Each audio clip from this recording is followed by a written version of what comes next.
Hello guys. तो आज की वीडियो में हम ये सीखेंगे कि हम यूनिटी के प्लेयर क्लिप्स में बूलियन डेटा को किस तरह स्टोर करेंगे। इसके लिए हम सबसे पहले यहाँ पर आकर एक न्यू स्क्रिप्ट बना लेंगे। इस स्क्रिप्ट का जो नाम होगा वो क्लिप्स मैनेजर होगा। ठीक है, जब ये क्रिएट हो जाएगी इसके बाद हम यहाँ पर आकर इसी पर डबल क्लिक करके इसको ओपन कर देंगे। जब ये स्क्रिप्ट ओपन हो जाएगा तो हम यहाँ पर आकर सबसे पहले हम एक एग्जाम्पल जो है वो इंटीजर का ले लेंगे कि हम इंटीजर में किस तरह डेटा स्टोर करते हैं। अगर मैं यूनिटी के प्लेयर प्लेस में इंटीजर डेटा को स्टोर करता हूँ तो वो मैं किस तरह स्टोर करता हूँ। सबसे पहले मुझे की ज़रूरत होगी, तो मैं यहाँ पर एक की लिख दूंगा। फिर सपोज ये मेरी इंटीजर डेटा स्टोर करता हूँ, इसका की ये हो गया और मैं यहाँ पर लिख देता हूँ प्लेयर प्लेस सेकंड। ये मेरी की हो गई और ये जो है ये मेरा डेटा हो गया। अब अगर मैं इसको रिट्रीव करना चाहता हूँ तो मैं क्या लिखूंगा, player place dot get and और ये की हो जाएगी। तो ये डेटा मैंने स्टोर कर दिया और इसी से ये मैंने गेट कर दिया। अब अगर मैं इसको रन कर दूँ तो मेरे पास होगा ये कि जो डेटा मैंने स्टोर किया है वो रिट्रीव हो जाएगा। इस स्क्रिप्ट को रन करने के लिए मैं यहाँ पर आकर एक न्यू एम्प्टी ऑब्जेक्ट क्रिएट कर लूँगा और ये स्क्रिप्ट अटैच कर दूँगा। अब अगर मैं इसको इसके साथ अटैच कर दूँ तो जो डेटा स्टोर हो चुका है वो उसको गेट कर देगा। अब हम एक कस्टम तरीका लिखेंगे जिसमें हम इन सारे डेटा को स्टोर करेंगे। मैं इंटीजर का कस्टम डेटा इसलिए स्टोर करूँगा कि इसमें हम जो बूलियन डेटा फिर बाद में प्लेयर प्लेस में स्टोर करते हैं तो हमें इसका उसमें ज़रूरत आएगी। तो मैं क्या करूँगा, यहाँ पर एक मेथड बना लूँगा प्राइवेट वाइड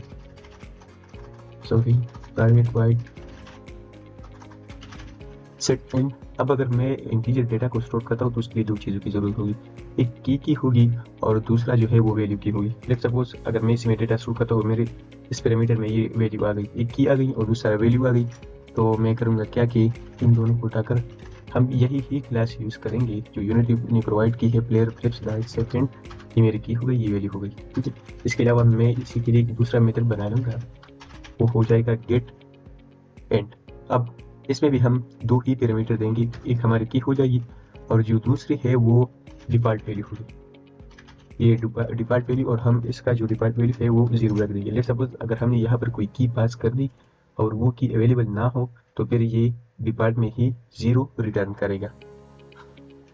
तो मैं यहाँ पर लिख दूंगा player flips dot get and और ये हमारी की हो गई। अब अगर ये की मौजूद ना हो तो फिर ये डिफ़ॉल्ट वैल्यू ही रिटर्न कर लो। तो ये वाला हो गया। अब अगर मैं यहाँ पर ये रिमूव कर दूँ, यहाँ पर लिख दूँ सेट एंड, तो ये मेरी की हो गई और ये मैंने ये डेटा स्टोर कर लिया। अब अगर मैं इसको गेट करना चाहता हूँ तो यहाँ पर लिख दूंगा गेट एंड और ये मेरी की हो गई। अब ये जो है, अब अगर आप देख लो तो यहाँ पर ये एरर दे रहा है। अब ये एरर क्यों दे रहा है, ये इसलिए दे रहा है कि ये कह रहा है कि can not convert from white to object. अगर आप यहाँ पर देख लो तो ये वाइट है, ये हम बूलियन में कर देंगे, एंड में कर देंगे, क्योंकि ये अगर हम यहाँ पर देखें तो ये हमें इंटीजर वैल्यू ही रिटर्न करेगा, तो इसलिए हमने ये वाइट लिखा था। अब ये इशू सॉल्व हो गई। तो अगर हम यहाँ पर आ जाए और देख ले तो इसमें हमने 500 स्टोर कर दिया है, तो ये हमें रिटर्न में भी 500 देगा। ठीक हो गया। अब यहाँ पर हम क्या करेंगे, बूलियन डेटा को स्टोर कर लेंगे। तो जिस तरह हमने ये मेथड बनाया है इसी तरह हम एक और मेथड बना लेंगे जिसका नाम होगा सेट बूल। इसमें भी हम दो चीज़ें ही पास करेंगे, एक होगी हमारी की और दूसरा जो है वो हमारी वैल्यू, बूलियन की जो वैल्यू होगी। अब ये वैल्यू यहाँ पर जब पास हो जाए तो हम क्या करेंगे, तो यहाँ पर लिखेंगे सेट एंड, ये एंड हो गया और ये हमारी की यहाँ पर आ जाएगी।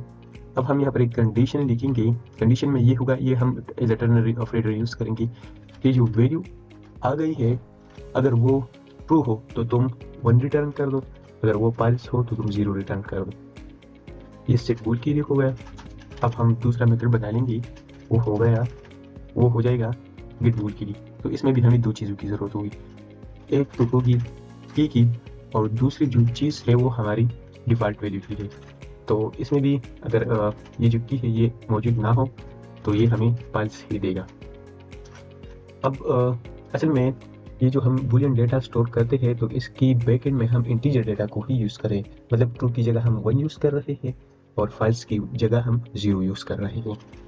तो अब गेट बूल में हम यहाँ पर लिख देंगे गेट एंड और ये हमारी की हो जाएगी। इस तरह हम यहाँ पर ये कंडीशन लिख देंगे कि अगर ये डिफ़ॉल्ट वैल्यू अगर ट्रू हो तो ये 1 भेज दो वहाँ पर, ये जो गेट एंड में तक है। अगर ये फाल्स हो तो वहाँ पर 0 भेज दो। जब यहाँ से जब हम ये कॉल कर देंगे तो ये यहाँ पर आकर गेट एंड में चला जाएगा, ये हमें रिटर्न दे देगा इंटीजर में। तो अब इस रिटर्न के साथ हम यहाँ पर असाइनमेंट ऑपरेटर यूज़ कर लेंगे कि अगर ये 1 के बराबर हो तो फिर ये हमें ट्रू रिटर्न करेगा, अगर 1 के बराबर ना हो तो फिर हमें फाल्स रिटर्न करेगा। अभी इसलिए एरर दे रहा है कि हमने यहाँ पर वर्ड लिखा है, इसका भी रिटर्न जो होगा वो बूल होगा। और ये जो डिफ वैल्यू है ये इसकी स्पेलिंग मिस्टेक हो चुकी थी, तो ये हो गया।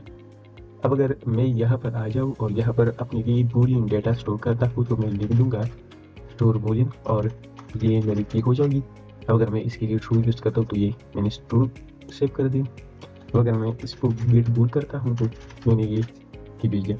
अब अगर मैं इसको रन कर दूँ तो ये मुझे रिजल्ट में क्या देगा, रिजल्ट में ये मुझे ट्रू देगा।